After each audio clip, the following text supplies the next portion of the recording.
Shalom. Semuanya bersuka cita. Tadi pagi dalam satu kesempatan saya pelayanan di sebuah tempat, saya bawa firman Tuhan. Saya katakan bahwa tuh manusia tuh melihat apa yang dilihat, apa yang terlihat, tetapi Tuhan tuh melihat hati. Ya, jadi apapun profesi kita, Tuhan tidak pernah lihat profesi apa kita ini. Tapi yang Tuhan lihat, apa motivasi kita ketika kita menjalankan profesi itu. Kalau profesi kita seorang hamba Tuhan, Tuhan tidak ada perbedaan antara seorang hamba Tuhan dengan seorang pegawai swasta. Ya, tetapi yang Tuhan lihat motivasinya apa? Kamu jadi pegawai motivasinya apa? Kamu jadi hamba Tuhan motivasinya apa? Kalau jadi pegawai motivasi untuk memperkaya diri dan merugikan orang lain, dan jadi hamba Tuhan motivasi untuk memuliakan nama Tuhan dan membawa jiwa kepada Tuhan, itu hal yang mulia bagi mereka yang punya profesi sebagai hamba Tuhan. Tapi kalau jadi hamba Tuhan tetapi punya motivasi untuk keuntungan belaka, masih lebih baik mereka yang bekerja sebagai pegawai perusahaan. Kalau mereka memang punya hati dan perasaan motivasi untuk memberikan yang terbaik. Saya katakan begini, bahwa sebenarnya kita kerja apapun dan profesi apapun, big boss kita itu Tuhan. Makanya firman Tuhan bilang begini, apapun yang kamu jumpai dengan tanganmu, kerjakan itu sungguh-sungguh, bukan untuk manusia, tetapi untuk Tuhan. Jadi kalaupun hari ini mungkin Jeffrey kerja di sebuah perusahaan, punya seorang pimpinan itu manusia. Tetapi sebenarnya apa yang Jeffrey lakukan itu bukan untuk pemimpinnya. Tetapi yang Jeffrey lakukan, firman Tuhan bilang kerjakan itu untuk Tuhan, bukan untuk manusia. Jadi gak ada beda. Profesi Anda yang di bawah sana dan yang ada di atas ini. Kita semua hanya berbeda tentang tugas dan tempat di mana kita bekerja. Ini kantor saya, ini meja kerja saya, dan ini adalah bagian dari pelayanan saya. Bukan bagian dari pelayanan Anda. Dan saya harus lakukan ini sungguh-sungguh. Saya harus lakukan ini untuk Tuhan. Karena yang saya layani bukan manusia. Walaupun saya punya pemimpin sinode. Tetapi pemimpin saya sesungguhnya ialah Tuhan. Jadi hidup saya dan pekerjaan saya bukan untuk melayani perasaan pemimpin saya. Tetapi pekerjaan saya itu untuk melayani perasaan dan hatinya Tuhan. Kalau saya sungguh-sungguh bekerja untuk Tuhan, maka Tuhan akan bikin pemimpin manusia saya kan tetap ada di bawah sebuah sinode, ya kan? Itu mencintai dan mengasihi saya. Kenapa? Karena yang saya layani bukan manusia. Yang saya layani seperti firman Tuhan bilang, saya lakukan semuanya untuk Tuhan. Jadi apapun pekerjaan kita, sama di dalam pelayanan pun seperti itu. Apapun pelayanan Anda, mungkin ada yang bagian bawa kantong persembahan, ada yang bagian aser terima tamu, ada yang bagian main musik, ada yang bagian pimpin pujian, dan ada yang bagian bawa firman Tuhan. Enggak ada perbedaan. Tidak ada perbedaan, tidak ada salah satu yang lebih mulia daripada yang lain. Kalau saya bawa firman Tuhan tapi motivasi saya buruk dan jelek di hadapan Tuhan, masih lebih baik yang asar. Masih lebih baik yang bawa firman. Oleh karena itu mari kita yang ada di tempat ini, apapun profesi kita, baik di luar sana maupun pelayanan kita di dalam sini, mari kita punya hati melakukan ini bukan untuk manusia, tetapi lakukan ini untuk Tuhan. Karena kita semua punya big boss. Big boss kita satu, Tuhan. Walaupun Anda ada di bawah sebuah kepemimpinan dalam perusahaan. Saya pun juga ada di bawah kepemimpinan dalam sinode. Gereja tidak mungkin tanpa sinode. Itu artinya liar, saya mau bilang. Tetapi keberadaan saya, sejatinya pemimpin saya ialah Tuhan. Selama pemimpin di dalam sinode itu ada di dalam tracknya Tuhan, maka saya akan ikut dan tunduk. Tetapi kalau sudah tidak dalam tracknya Tuhan, ya saya lebih memilih untuk dalam pemimpinan Tuhan. Tetapi kita tetap harus ada dan bernaung di sebuah organisasi. Gak bisa, ini gereja. Anda gak bisa dibaptis kalau kita tidak berpayung di sebuah organisasi. Tidak bisa ada surat pernikahan kalau gereja ini tidak bernaung di dalam organisasi. Enggak bisa tiba-tiba saya hamba Tuhan, udah kamu tak nikahkan dalam nama Tuhan Yesus suami istri, jadi suami istri. Enggak bisa. Yesus sendiri yang bilang, jadikanlah semua bangsa murid, bukan pengikut. Kalau murid itu artinya ada struktur, harus teratur.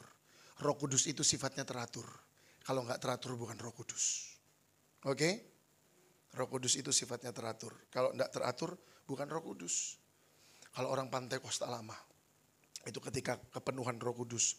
Di dalam satu ruangan ada yang berbahasa roh, ada yang menari, ada mungkin yang tertawa, ada tergantung apa yang roh itu berikan, Roh Kudus itu berikan. Tergantung, tetapi semuanya teratur. Tidak ada yang nari sama nari tuabraan gitu di tengah, tidak ada.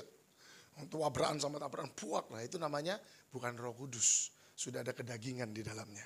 Ya, jadi yuk harus tahu bahwa apapun saya mau ngomong, saya sebenarnya cuma mau ngomong satu.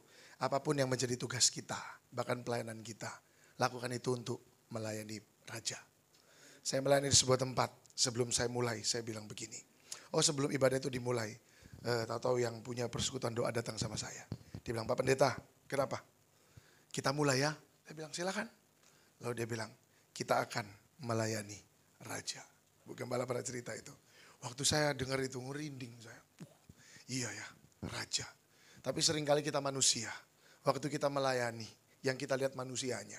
Wah, pelayanan di mana nih? Wah, gitu. Tetapi sebenarnya yang kita layani itu Raja. Ketika Anda duduk beribadah, saya mau tanya, Anda sedang melayani Tuhan atau tidak? You are serving God. Anda sedang melayani Tuhan. Tidak semua malaikat di sorga sana mimpin pujian. Yang mimpin itu cuma Luciel. Sekarang Lucifer namanya. Yang mimpin cuma dia. Kalau semuanya mimpin pujian, gaduh sorga. Tetapi semua malaikat itu mengambil satu bagian yang sama. Mereka melayani Tuhan dengan cara mereka masing-masing. Apakah Chris di kursi sedang melayani Tuhan? Yes, he's serving the Lord. Apakah Bu Simon di belakang sedang melayani Tuhan? Ya, dengan puji-pujian yang keluar. Itu pelayanan Bu Simon. Apakah Bu Saparia dengan keterbatasan sedang melayani Tuhan di kursi? Sedang melayani Tuhan. Ketika Bu Saparia memuji Tuhan, artinya Bu Saparia sedang melayani Tuhan. Apakah saya sedang melayani Tuhan di sini? Saya sedang melayani Tuhan. Dengan bagian saya melayani Tuhan. Jadi jangan ada di sini yang bilang saya nggak melayani Tuhan. Saya cuma jemaat biasa. Tidak. Kita semua sedang melayani Tuhan dengan bagian kita masing-masing. Amin. Jadi ayo, tidak ada di sini yang bilang saya nggak pelayanan. Semua melayani. Nah kalau Anda duduk, yang lain nyanyi, Anda ngelamun, itu Anda nggak sedang melayani Tuhan. Ketika yang lain nyanyi, Anda WhatsAppan, Anda tidak sedang melayani Tuhan. Ketika yang lain nyanyi buat Tuhan, angkat tangan, mereka mungkin menangis. Menangis di dalam penyembahan, di dalam hadirat Tuhan. Anda cuma ngeliatin kanan kiri, lapo iki. Anda tidak sedang melayani Tuhan, hei engkau tertinggal. Tetapi apapun yang Anda lakukan ketika Anda sungguh-sungguh dan terkoneksi dengan sorga. That's mean you are serving the Lord now. Anda sedang melayani Tuhan. Sekarang waktunya apa? Tuhan melayani Anda. Firman Tuhan dibagikan, pasang telinga baik-baik. Kita mau terima berkat firman. Kan sudah melayani, kan sudah memuji, kan sudah nyembah, kan sudah agungkan. Sekarang waktunya Tuhan yang mau melayani Anda semua. Melayani dengan apa? Dengan firman. Supaya firman ini dilakukan. Dan firman ini terjadi. Dan firman ini menghasilkan berkat di dalam hidup kita. Kalau kita melakukan firman. Amin. Buka sama-sama Mazmur 26 ayat yang pertama. Mazmur 26 ayat yang pertama. Mazmur 26 ayat yang pertama.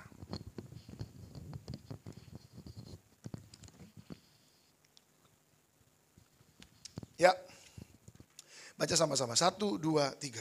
Dari Daud, berilah keadilan kepadaku ya Tuhan. Sebab aku telah hidup dalam ketulusan. Kepada Tuhan aku percaya dengan tidak ragu-ragu. Ayat 2. Ujilah aku ya Tuhan. Ulangi lagi yuk. Sungguh-sungguh kita baca firman itu kita ngerti. 1, 2, 3. Ujilah aku ya Tuhan. Dan cobalah aku. Selidikilah batinku dan hatiku. Daud tidak cuma bilang begini, ujilah aku Tuhan. No, tetapi dia menerangkan dan mendefinisikan. Arti kata ujilah aku yang dia katakan di awal kalimat. Ujilah aku ya Tuhan. Apa maksudnya Daud ujilah kamu? Cobalah aku. Selidikilah. Apa yang diselidiki? Batin dan hatiku. Ujilah aku Tuhan. Cobalah aku Tuhan, selidiki hatiku dan batinku. Mataku tertuju padamu. Itu katanya Daud. Saya suka kalimat Daud ini. Dia bilang sama Tuhan, uji aku Tuhan. Selidiki aku Tuhan. Pertanyaannya, penting gak minta Tuhan menyelidiki hati kita semua? Penting. Kadangkala kita tidak terasa kita udah nyakitin orang. Kadangkala kita tidak terasa kita udah ngecewakan orang. Oleh karena itu Daud dia bilang di awal ayat, aku tulus Tuhan, tapi uji aku. Siapa tahu aku melakukan kesalahan di dalam hal yang aku anggap tulus. Aku benar Tuhan, tetapi cobalah aku, selidiki hatiku dan batinku. Siapa tahu aku berbuat salah di dalam hal yang aku anggap benar. Seringkali kita berpikir aku udah benar kok, aku udah melakukan hal yang benar. Kita ngomong sama anak, kamu salah, mama yang benar. Seringkali kita tidak sadar kita udah salah. Bukan berarti kita ibu kita terus benar. Bukan berarti kita ayah kita terus benar. Bukan berarti kita anak kita terus benar. Kita semua punya potensi untuk melakukan kesalahan. Oleh karena itu Daud bilang, ujilah aku Tuhan. Selidiki hati, selidiki batin. Penting untuk kita minta Tuhan untuk selidiki hati dan batin. Coba bilang kanan kiri, penting. Supaya kita gak ngerasa kita tuh benar terus. Lah kalau kita ngerasa kita ini benar terus bahaya. Lama-lama ndak ada manusia yang kita mau dengerin. Karena semua yang ngomongin kita bilang salah. Satu waktu bahkan firman Tuhan pun datang sama kita. Kita bilang apa? Bukan aku, hei kamu. Bukan buat saya, buat kamu. Wah waktu dapat ayat di hosti, di perjamuan. Sret, wah, bertobatlah kerajaan Allah sudah dekat. Bukan saya, papa punyamu ini, ayatnya cocok sama kamu. Enggak. Buat Anda, seorang suami, gini, kasihilah sesamamu. Wah, aku udah mengasihi. Mama, buat kamu ini, aku sudah mengasihi. Firman buat kita. Oleh karena itu Daud bilang, ujilah aku. Selidiki hati, selidiki batin. Kenapa? Karena kita manusia, kita bisa berbuat salah. Kita punya potensi untuk berbuat salah. Setiap pagi Anda bangun. Oleh karena itu penting yang namanya kalau pagi itu doa. Gereja ini loh, doa paginya cuma setiap Sabtu. Online. Gitu yang nongol orangnya sama-sama terus. Itu aja. Bocopon lah. Bobby. Bu Bernika. Saya pingin gitu loh, Hans Toar. Saya pingin yang Hans Toar, saya pingin yang lain kadang-kadang gitu loh ya. Siapa gitu nongol ya, tahu-tahu besok tahu-tahu ada Sonia, nah kan bagus, Fanny mungkin. Ayo. Waktu Allah menguji hati dan batin kita, itu biasanya di pagi hari. Waktu semuanya sedang hening, lalu kita punya waktu sama Tuhan. We worship God, kita menyembah Tuhan. Lalu ada waktunya kita bilang, Tuhan sekarang waktunya aku mau belajar firman. Makanya doa pagi itu enggak ada bawa firman. Ya benar ya Bu Bernika, benar ya. Enggak ada bawa firman. Saya enggak mau keminter terus tiap hari. Ada saatnya saya pun harus diberkati dengan ayat firman Tuhan yang saya baca. Ketika saya baca saya gini, iya. Oh Tuhan aku kemarin bikin ini ya. Berarti aku besok enggak boleh bikin ini. Oh Tuhan aku kemarin gini ya. Berarti aku enggak boleh begini. Anda tahu kekurangan hamba Tuhan sekarang? Mereka terlalu banyak bawa firman. Tapi mereka terlalu sedikit dengerin firman. Sekali lagi. Mereka terlalu banyak bawa firman. Tetapi terlalu jarang dengarkan firman. Akhirnya mereka ngerasa firman Tuhan. Semua yang keluar dari mulutnya. Ya udah itu firman. Tanpa mereka minta Tuhan untuk koreksi. Siapa tahu yang keluar udah bukan firman-Mu. Tapi firman-Ku, pelita bagi kakimu, terang bagi jalannya. Lo ngeri kan ya? Itu sebabnya, untuk mendengarkan seorang hamba Tuhan ngomong pun, Anda butuh Tuhan. Nggak bisa sekarang semuanya didengerin. Sekarang di YouTube banyak. Ada sebuah gereja, namanya Gereja Allah yang Maha Kuasa. Kalau di Cina sana namanya God Almighty Church. Semua yang mereka sajikan dan suguhkan bagus. Lagu-lagunya memberkati, bahkan tidak jarang menyentuh hati dan perasaan. Saya ngomong ini di rekaman, habis ini masuk YouTube. Saya berani ngomong ini. Hati-hati sama gereja ini. Hati-hati. Kayaknya bagus. Kayaknya indah. Tidak ada nama setan sama sekali yang ada di dalam kata-kata mereka. Tetapi nggak ada nama Yesus. Mereka percaya bahwa Allah itu sudah berinkarnasi lagi jadi manusia yang kedua. Dan itu wanita. Sekarang ada di Cina sana. Nggak tahu namanya Sechinping mungkin. Nggak tahu. Dan mereka anggap itu Tuhan. Videonya bagus-bagus. Sekali bikin saya yakin tuh ngabisin puluhan juta. Jadi jangan protes saya kalau saya, wah Pak Gembala ini terlalu gerejanya kecil kok, udah mewah banget ini di depan. Terangnya minta ampun udah kayak di sorga. Enggak apa-apa. Pekerjaan setan aja berani keluar ratusan juta. Kenapa kita keluar sedikit kita udah ngeluh? Enggak ada amin. Kita udah ngeluh. Saya lagi berdoa nih, itu belakang saya mau kasih TV itu satu lagi itu. Biar yang nyanyi di sini bisa kelihatan tuh teksnya. Ya. Udah. Mau nabur, gak nabur gak usah banyak ngomong.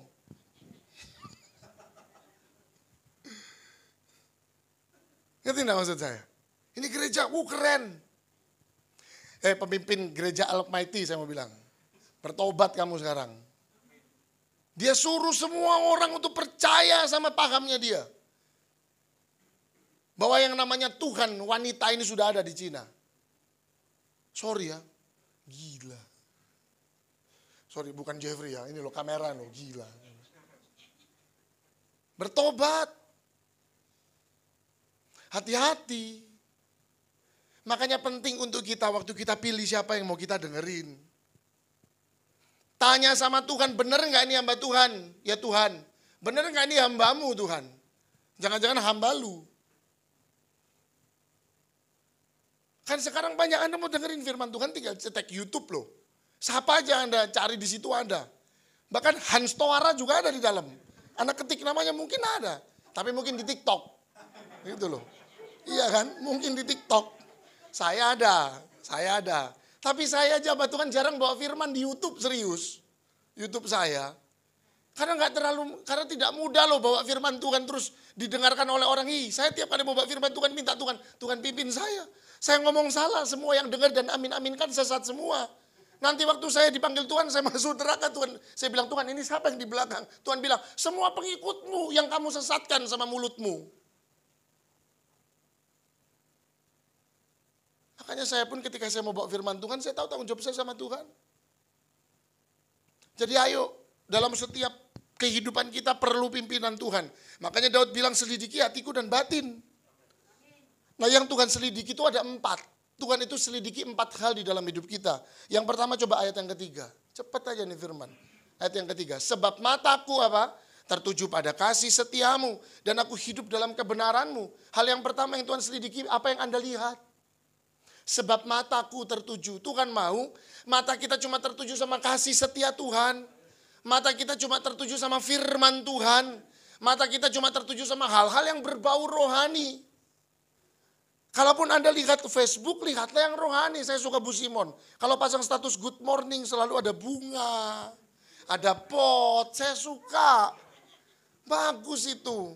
Ada orang yang pagi-pagi udah foto jalan macet seperti gini. Terus captionnya gini, lah posnya kok macet tuh. Pagi-pagi Mbok ya kasih yang bagus-bagus. Apa yang Anda lihat? Apa yang Anda lihat itu menentukan apa yang terjadi pada hidupmu sepanjang hari itu. Kalau pagi-pagi Anda lihat firman, maka segala janji firman terjadi di dalam hidupmu sepanjang hari itu. Ibadahmu hari Minggu itu bukan untuk 1 minggu kehidupan Anda. Karena firman itu seperti roti mana, hari ini untuk hari ini. Makanya Jeffrey saya bilang di Instagram tiap hari kasih ayat. Karena ayat hari Minggu ya untuk hari Minggu. Hari Senin ya untuk hari Senin. Lihat Tuhan bilang apa sama bangsa Israel. Ambil secukupnya untuk hari ini, karena besok Tuhan siapkan lagi. Oleh karena itu firman Tuhan itu harus renewal terus setiap hari. Enggak bisa Anda bilang, aku sudah ke gereja hari Minggu. Aku enggak perlu baca dan dengarkan firman dari Senin sampai Sabtu. Karena tidak seperti itu cara kerja firman. Firman itu seperti makanan. Wong makan aja 1 hari 3 kali. Ada yang 2 jam sekali. Iya enggak benar enggak? Saya makan banyak loh. Hans kalau makan, Jeffrey kelihatannya kurus. Sekali makan, aduh hewan mau dikurbanin kalah. Banyak keris, saya kadang cemburu sama mereka berdua. Orangnya kecil-kecil, sekali makan Bapak Ibu. Jangan tertipu dengan apa yang Anda lihat. Saya kelihatannya bundar, tapi bakso satu saya makan. Itu langsung jadi 2 kilo di saya punya perut. Tapi Jeffrey sama Chris, anak sapi mereka makan. Itu enggak ngefek, serius. Saya mau bilang. Maaf ya, habis ini di YouTube nggak ada sensor-sensornya. Loh tapi benar memang kan kalau makan lebih banyak dari saya, benar ya? Iya. Ini ngomongin apa tadi kok sampai tahu-tahu ngomongin makan ini. Firman Tuhan itu kita butuhkan setiap hari loh. Apalagi firman Tuhan. Terus Anda bilang aku udah ke gereja kok hari Minggu. Aku udah gak butuh firman dari Senin sampai Sabtu. Aduh, cara pikir seperti apa itu? Firman Tuhan itu setiap hari. Roti mana? Kalau disimpan besok basi. Betul lah. Bukan berarti firman Tuhan basi, bukan. Tetapi Anda tidak bisa aplikasikan satu ayat untuk setiap hari Anda. Anda cukup dengan beribadah 1 kali dalam 1 minggu dan Anda minta sama Tuhan, berkati saya di minggu ini. Dengan firman Tuhan yang Anda sudah dengar di hari Minggu. Sesat. Tidak bisa. Apa yang Anda lihat, itu menentukan apa yang terjadi di dalam hidupmu sepanjang hari. Yang kedua, nggak ada amin loh. Ayat yang keempat. Aku tidak duduk dengan penipu, bilang penipu. Dan dengan orang apa? Munafik. Aku tidak bergaul. Munafik itu kayak gimana? Chris, kamu ganteng. Di belakang gini. Untuk Chris, welek. Bisa gitu. Itu munafik. Betul ya? Penipu itu seperti apa? Pak, ayo Pak. Satu hari saya ada di sebuah restoran sama Bu Gembala. Lalu saya bilang begini, ini kuahnya, biasanya saya makan yang makanan begitu, kuahnya tuh enggak bayar, udah termasuk makanannya. Lalu saya bilang begini, loh ini Pak kuahnya bayar. Dia bilang, iya Pak ini kuahnya bayar. Tapi tenang Pak, promo. Buy one get one. Katanya, oh ya, iya. Memang setelah saya cicipi kuahnya tuh enak banget. Enak banget. Oh ya, iya buy one get one. Berapa? 50.000 Pak. Buy one get one. Oh oke. Saya bilang ini aja. Kuahnya tok saya makan. Ya enggak ya, semua sama lauk-lauknya. Kasihan masa Anda mau Gembala Anda makan cuma kuahnya aja. Kayak iklan dulu itu. Ya iklan dulu anak kos-kosan. Ditanya makan di nasi padang. Ditanya makan apa? Rendang kuahnya aja. Akhirnya enggak dihitung gratis. Soalnya cuma makan kuahnya aja. Ya terus saya bilang oke, saya makan. Saya bilang yuk saya mau. Lalu dia bilang begini. Yang satunya Pak kuahnya apa? Katanya gitu. Ya saya pilih Bapak Ibu. Yang ini saya bilang. Oh saya makannya enak Bapak Ibu. Enak sekali ya. Di restoran. Dibayarin Pak, bayar sendiri. Sudah makan. Enak, udah kenyang. Bayar Pak. Saya kaget. Saya makan sama Bu Gembala hampir 500.000. Saya bilang, astagfirullah. Lalu saya bilang Mas. Lalu saya lihat struknya, mana struknya? Saya lihat struknya. Loh, ini kuahnya katanya gratis. Lah kok ini kuahnya tok 200.000 saya bilang. Katanya loh enggak Pak, kuahnya ini enggak gratis. Loh yang ini buy one get one yang mana? Yang ini loh Pak. Dia kasih gambar yang kecil di bawah. Ada mangkok kecil-kecil 2 kayak mangkok sambel itu loh. Saya bilang masa saya mau makan kuah mangkok sambel saya bilang. Lalu saya bilang kamu tadi tunjuk yang ini. Enggak Pak. Saya bilang gini. Oke ya udah saya bayar kuah 100.000. Tapi katamu buy one get one. Saya bilang. Dia bilang enggak Pak. Lah tadi kamu bilang yang satunya apa? Maksud saya Pak, istrinya apa? Bapak kuahnya ini kan, istrinya kuahnya apa? Tapi harganya 101 Pak. Saya mau miso gak bisa Bapak Ibu. Soalnya hamba Tuhan ya. Gak bisa ya. Saya pilih miso pakai bahasa Manado juga gak bisa. Waduh, saya cuma bilang gini sama orangnya. Haleluya kamu Mas, saya bilang gitu. Gak bisa, saya udah jengkel Bapak Ibu beneran. Saya jengkel Bapak Ibu ya. Itu minimal setengah PK saya itu loh. Ya ampun Tuhan. Hampir 500 ya. Ya ketahuan Pak Gembala minimal berapa di luarannya. Maaf. Aduh. Saya bilang ya ampun Tuhan. Ya, ini ngomongin apa kok jadi kuah 100.000 satu ini. Penipu. Artinya kalau nipu tuh pakai apa? Pakai mulut. Hati-hati sama yang kau lihat. Itu Tuhan selidiki. Yang kedua hati-hati sama yang kau ucapkan. Itu Tuhan selidiki. Jangan bohongin Tuhan. Tuhan berkati aku. Kalau Tuhan berkati aku janji Tuhan. Nggak usah 1/10. Tak kasih 1/20 sama Tuhan. Alah, tahu-tahu sudah diberkati. Diberkati Tuhan bilang, mana perpuluhannya? Oke. Ada apa Tuhan? Aku nggak denger. Wah, datang sama Pak Pendeta. Pak Pendeta saya punya masalah, saya punya tantangan. Terus gimana? Saya janji Pak, saya janji. Saya janji. Kan gitu kalau orang udah kepepet. Janji apa? Kalau Tuhan selesaikan saya dari hutang ini Pak. Kata iya, saya mau melayani Tuhan. Saya tidak akan pernah untuk tidak melayani Tuhan. Besoknya selesai masalahnya. Ditelepon Pak Gembala. Bu di mana? Nggak pelayanan. Ibunya dari Bali. Ada Pak. Nggak kedengaran Pak. Sinyalnya jelek. Kresek ya. Pura-pura pakai plastik. Dimatikan, hilang entah kemana. Halo, ditelepon lagi. Halo, mana nih Pak Jeffrey nih. Hai, nomor yang ada 7 terbuat dari batu. Kan repot. Hilang. Hati-hati dengan mulut. Tuhan lihat apa yang kita ucapkan. Kalau udah ngomong ya udah. Kalau udah ngomong sama Tuhan, aku mau setia. Belajar untuk setia. Kalau bilang sama Tuhan, aku mau lebih lekat sama Tuhan. Belajar lebih lekat sama Tuhan. Saya di sini saya jarang untuk ngomong sama jemaat, ayo rajin ibadah secara pribadi. Betul? Bukan saya tidak mau perhatian. Saya mau Anda belajar untuk tepati apa yang Anda ucapkan. Dan saya tidak mau, hanya karena Anda mau menyenangkan hati saya, Anda berucap sesuatu yang sebenarnya Tuhan sudah tangkap. Tapi menurut Anda cuma basa-basi. Ngerti maksud saya? Saya bilang, ayo setia ya. Anda mungkin bilang, iya. Padahal cuma mau nyenengin hamba Tuhan. Saya tidak mau. Makanya saya jarang mengucapkan kalimat itu. Kalau memang Anda mau setia, silakan setia sama Tuhan. Karena memang itu yang Tuhan mau. Kalau mau lekat sama Tuhan, silakan lekat sama Tuhan. Saya juga tidak akan tanya-tanya nomor telepon Anda. Kalau udah ganti nomor tuh saya bilang, kalau ganti nomor kabarin ya. Enggak.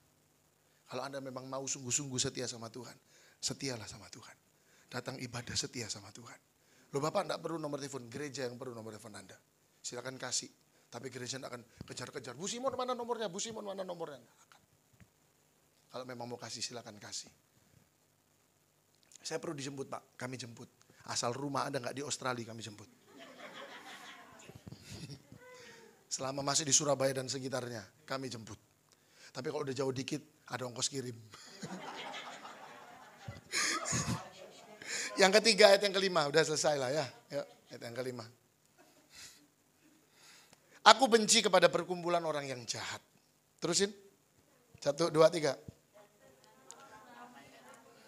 Dengan orang fasik aku gak duduk. Yang pertama, Tuhan selidiki apa yang engkau lihat. Lihat, hati-hati, di kamar lagi sendirian, Anda lihat apa? Handphone, Anda lihat apa?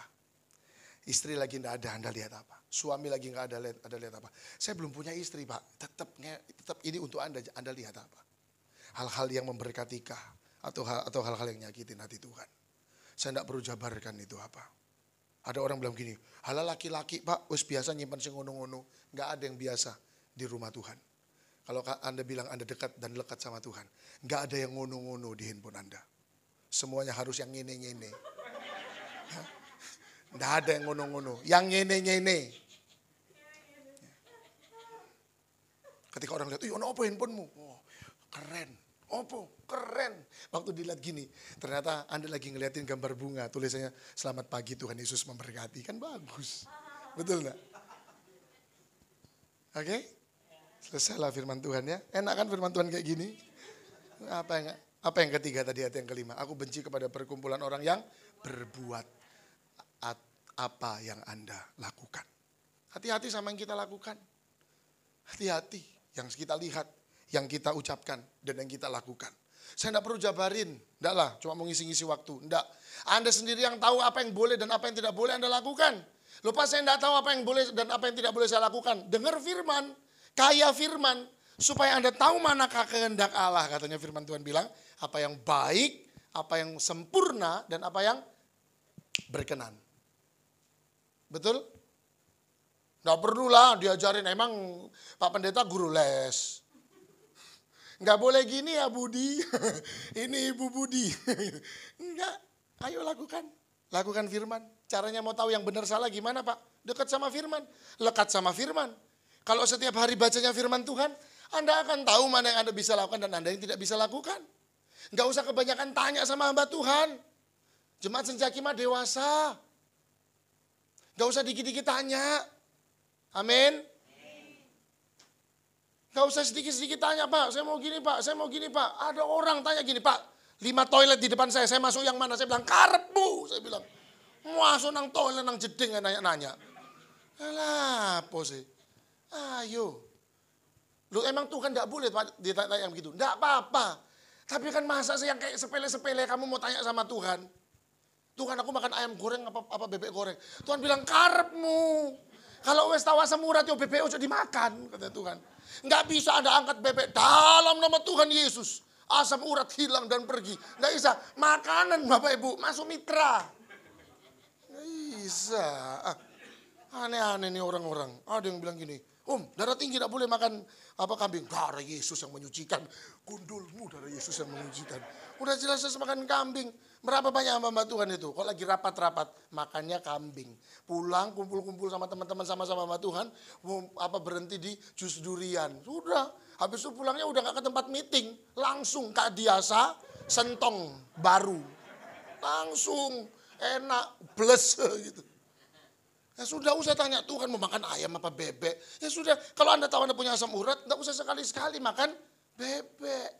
Bu Gembala tuh suka sekali sama namanya udang. Tiap kali ada makanan ada udangnya saya selalu kasih dengan kasih sayang.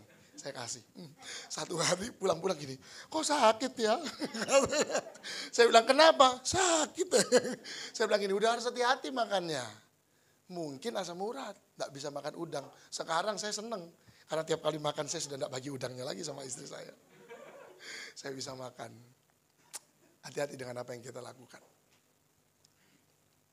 Kalau kita lekat sama Tuhan, kita tahu mana yang jahat dan mana yang baik. Kalau kita lekat sama firman Tuhan, Anda tahu mana yang baik, sempurna, dan yang berkenan. Paulus bilang, ternyata rohani itu ada dua. Ada yang bayi, ada yang dewasa.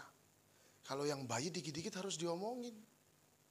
Kalau yang bayi harus diomongin. Pak nggak bisa Pak, saya mau setiap langkah hidup saya mau tanya Tuhan lewat Bapak. Nggak apa-apa. Teleponan aku, gak apa-apa. Pak, saya ada, mau makan apa? Sosis apa nasi? Telepon, gak apa-apa. Tapi berkatmu berkat bayi. Karena gak ada bayi punya uang 1 M. Tapi kalau dewa, gak ada. Bayi ditinggal orang tuanya, sekaya apapun orang tuanya. Gak mungkin dia punya warisan langsung ke bayi itu, betul? Ada perjanjian, 17 tahun, 21 tahun, baru bisa diberikan. Tapi kalau sudah dewasa rohani, gak usah tunggu begitu. Berkatnya pun berkat miliaran. Tanya Jeffrey, 100 juta ada gak? Ada. Tanya Chris, 500 juta ada gak? Ada. Tanya saya, 1 M ada apa enggak? Belum ada.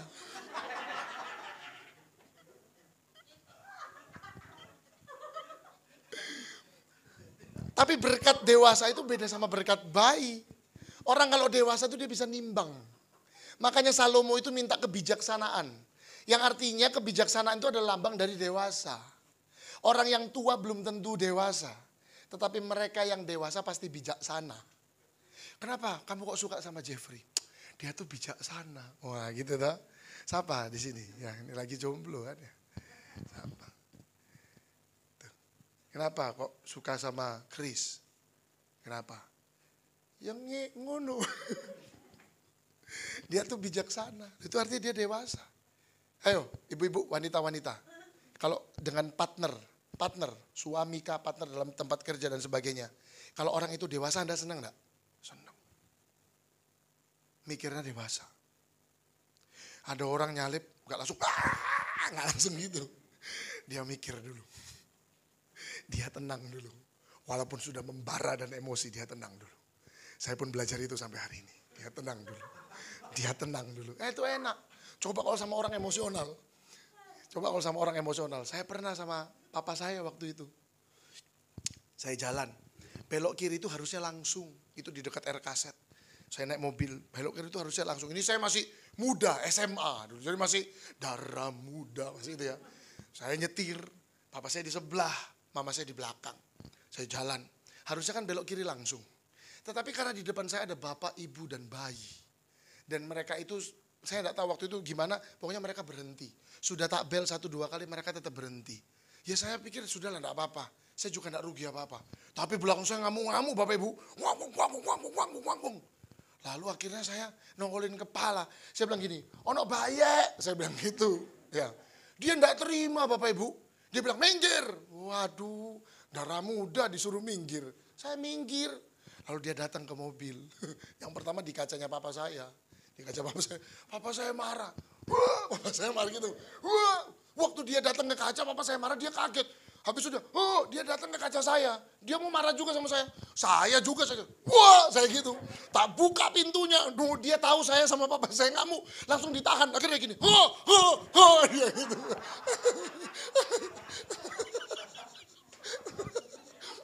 Ini yang saya mau cerita. Mama saya stres di belakang. Selesai kejadian itu mama saya gini, Chandra, mami mau ke dokter, sakit. Sakit naik darah tinggi kata gitu. Iya. Dua-dua udah ngamuk. Dia enggak tahu yang di bawah itu ada kerasakti dua-dua. Dia enggak tahu. Apa yang kita lakukan, hati-hati ya Bapak Ibu ya. Jangan ditiru Chandra ini. Yang masih muda. Sekarang boleh ditiru. Sekarang saya sabar. Saya sabar ya. Sedikit lebih sabar maksud saya. Nah, kehidupan ini mengubah saya. Haleluya. Yang terakhir. Apa yang Anda lihat, ucapkan, lakukan. Dan yang terakhir Tuhan selidiki. Apa yang ada. Ayat 7. Saya tutup firman Tuhan.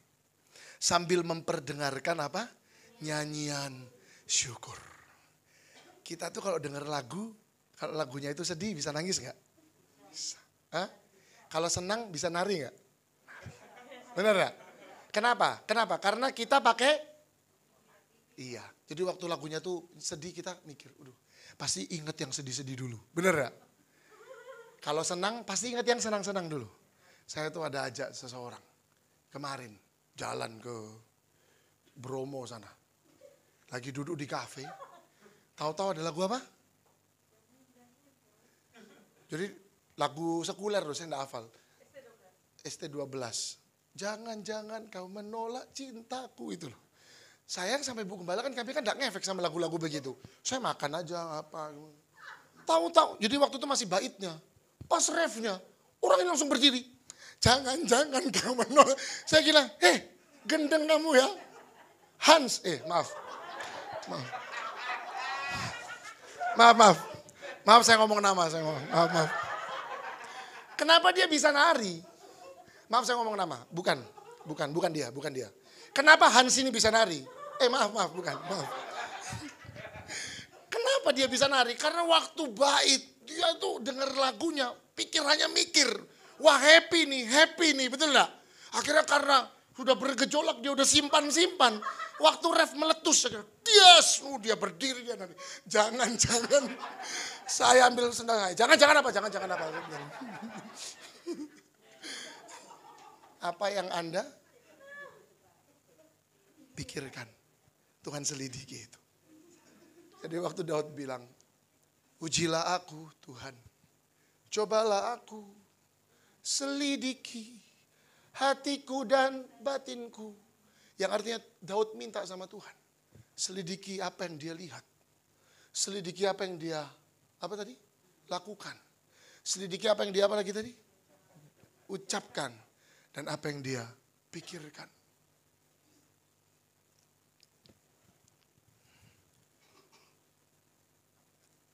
Kalau kita lolos di keempat hal itu, maka sepanjang hari itu adalah sepanjang hari yang diberkati Tuhan. Karena Tuhan ngelihat itu Bapak Ibu. Manusia memandang rupa. Tapi Tuhan ngelihat hati. Lu manusia memandang rupa. Kadang Anda hormat sama orang cuma karena ngelihat jamnya jam bagus. Betul lah. Kadang Anda hormat sama orang cuma karena Anda lihat sepatunya sepatu keren. Kayak yang saya lagi pakai sekarang. Kadang Anda hormat sama orang. Kadang-kadang kita hormat sama orang cuma karena ngelihat bajunya. Wah ini kayaknya nih baju 2 jutaan nih. Betul lah. Kenapa Anda harus hormat dengan apa? Dengan outfit yang dia pakai. Belajarlah seperti Tuhan. Melihat tuh ke hati, ketulusannya dia. Karena banyak maling berjas. Lo betul gak? Banyak penipu dan pembohong pakai batik.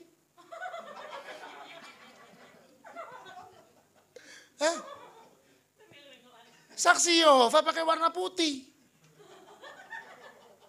Lo betul gak? Maaf Bu Saparia, bukan Bu Saparia, bukan. Banyak orang nipu pakai baju kayak saya. Jadi jangan hormat sama orang cuma karena apa yang dia pakai. Karena Tuhan tidak pernah ngelihat apa yang kita kenakan. Makanya Tuhan tidak pernah lihat apa yang menjadi profesi kita. Yang Tuhan lihat alasan kita menjalankan profesi kita. Anda nggak akan diberkati hanya karena Anda seorang ayah. Tetapi kita akan diberkati kalau kita menjadi ayah yang punya motivasi memuliakan nama Tuhan. Anda tidak akan diberkati hanya karena Anda seorang ibu. Surga di bawah kaki ibu. Oh, banyak sekarang ibu-ibu yang bunuh anaknya juga. Telapak kaki ibu yang mana yang ada surganya? Benar tak surga di telapak kaki ibu? Ayo ibu-ibu, jangan GR. Surga ada di tangan Tuhan. Menjadi ibu nak menjadikan Anda mulia. Tetapi menjadi ibu yang punya motivasi untuk memuliakan nama Tuhan akan menjadikan Anda mulia. Menjadi ibu yang diberkati, mungkin Anda ibu yang mungkin banyak keterbatasan. Anda tidak bisa kuliahkan anak Anda di tempat yang mahal. Tapi saya mau kasih tahu, Tuhan lihat motivasimu. Kalau engkau punya motivasi yang baik di hadapan Tuhan. Tuhan yang angkat anak dan keluargamu. Tuhan yang lindungi suamimu. Tuhan berkati hidupnya. Lewat siapa? Lewat engkau, ibu yang takut akan Tuhan. Ibu yang punya motivasi memuliakan nama Tuhan. Tapi hati-hati dengan apa yang kau lihat. Apa yang kau pikirkan. Apa yang kau ucapkan. Dan apa yang kau lakukan. Tuhan selidiki keempat hal itu. Kenapa Tuhan melihat hati? Karena di dalam hati Tuhan bisa melihat kehidupan.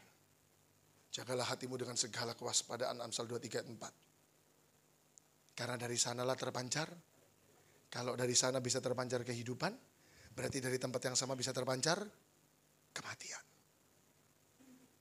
Makanya Tuhan melihat hati. Tuhan Yesus memberkati. Terima kasih Tuhan. Kami mengucap syukur untuk kasih setiamu. Kami sudah dengarkan firman. Tuhan pakai firman Tuhan ini memberkati kami. Ubahkan kami. Mulut hambamu mulut manusia. Tetapi biar pakai mulut ini untuk kemuliaan nama Tuhan. Dan segala yang keluar dari mulut ini menjadi berkat sebab firman adalah landasannya. Tuhan bekerja, berkati anak-anakmu. Berkati hidup mereka, berkati hati mereka. Selidiki hati pikiran kami. Lihat apakah mata kami tertuju kepada Tuhan. Apakah hidup kami tertuju kepada Tuhan. Apa yang kami lakukan untuk memuliakan hati kami, memuliakan hidup kami. Atau memuliakan Allah yang kami sembah. Terima kasih untuk kasih setiamu Tuhan. Kami mengucap syukur. Dan bila sebentar kami akan memberikan persembahan. Ajar kami memberikan yang terbaik. Memberikan yang terbaik dengan hati yang bersuka cita. Di dalam nama Tuhan Yesus kami berdoa dan mengucap syukur. Haleluya. Yang diberkati katakan. Amin. Tuhan Yesus memberkati. Saya kembalikan pada saudara Jeffrey. Bilang sama kanan kiri. Jaga. Bilang. Jaga hati, jaga mulut, jaga kelakuan. Dan jaga apa yang dipikirkan. Tuhan Yesus memberkati.